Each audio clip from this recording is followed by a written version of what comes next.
The Dow has formed its first downtrending support since the crash of 2020. Let's take a closer look at this. We see a channel that's forming, and I say it's forming because the upper resistance only has 2 touches, but the lower support has 3 right on the money touches. So as the Dow is approaching this resistance, if it breaks through on strong volume, that's very bullish. If it bounces off this resistance back towards support, we're likely to continue an overall downtrend.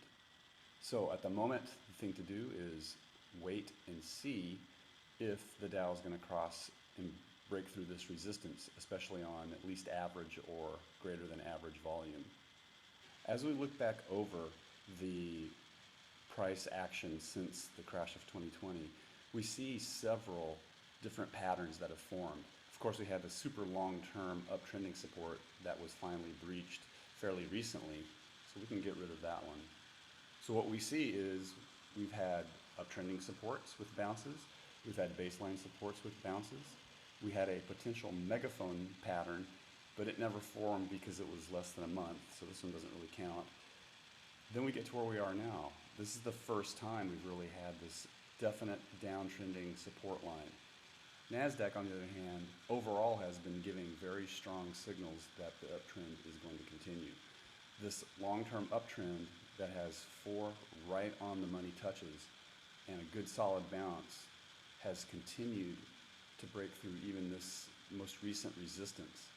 Now, the volume scenario is interesting because as it initially broke through the resistance on strong volume, it retreated, and it looked like that might be a fake out.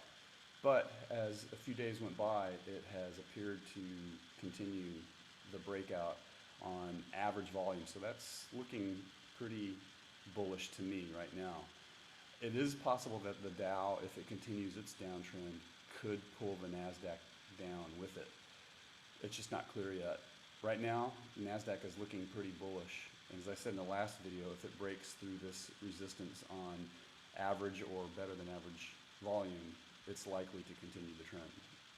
The S&P continues to be somewhat unstoppable, and this most recent bounce is a strong indication of that. However, on the last bounce, which was a very sharp decline, occurred on very strong volume.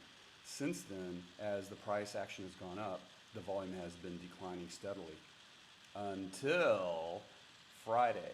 On Friday, we had solid volume and brand new all-time highs. So we've gotten some mixed messages from the S&P, and many people thought we had a dead cat bounce, but I'm going to say, nope, it doesn't look like a dead cat bounce at all to me.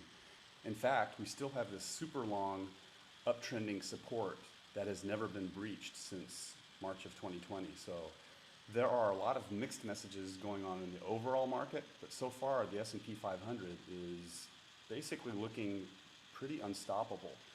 Now, there is one thing that concerns me a little bit, and as we zoom out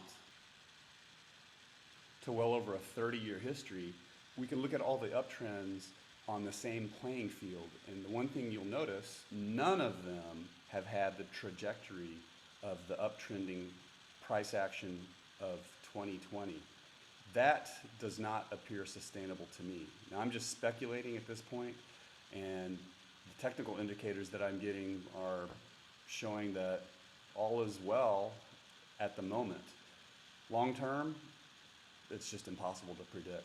We are going to have a correction at some point. What will that be and when will it happen? Just no way to know. The best thing to do is stay on top of the short and midterm technical indicators and make your decisions based on that. If you have any questions about the major indices or technical analysis in general, please put your questions in the comment section below. Thanks for watching, and I'll see you next time.